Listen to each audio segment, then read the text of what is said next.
मैं 2 दिन से जबलपुर के प्रवास पर था। मैं प्रभारी मंत्री के नाते सिविल डिफेंस वॉलंटियर्स का 1 दिन का प्रशिक्षण शिविर था, उसमें मैं गया था और मैंने ऑपरेशन सिंदूर के मामले में भी मैंने कहा और जो कुछ अभी हुआ है उसके बारे में मैं बोला था।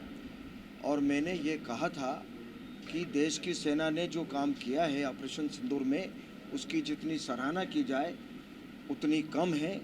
और देश की सेना के लिए देश की जनता उनके चरणों में नतमस्तक है, उनका पूरा सम्मान करती है और हमेशा देश की सेना ने देश की रक्षा के लिए काम किया है तो हम उनका पूरी तरह से सम्मान करते हैं। मैंने ये कहा है, उसको गलत तरीके से प्रस्तुत करके जो चैनल में बताया जा रहा है, मुझे लगता है कि ये बहुत ही गलत तरीका है। मैंने पूरा सम्मान करने की बात कही है और देश की जनता सेना के चरणों में, भारत की सेना के चरणों में प्रणाम करती है, नतमस्तक है। ये शब्द मेरे हैं। आप अच्छी तरह से उस वीडियो को देखेंगे।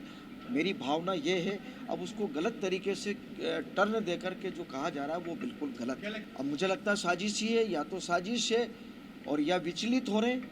भाई मैं कह रहा हूँ कि जो शब्द मैंने कहे वो बात सामने आना चाहिए, वो भावना सामने आना चाहिए।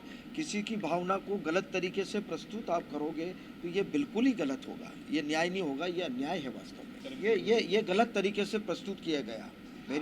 मेरी भावना को भी आहत किया गया कि भाई मैं देश की सेना का मैं भी सम्मान करता हूँ, पूरे देश की जनता सम्मान करती है और सेना के बारे में कौन इस प्रकार का बोल सकता है।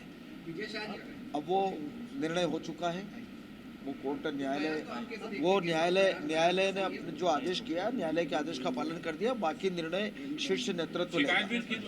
बहुत बहुत धन्यवाद।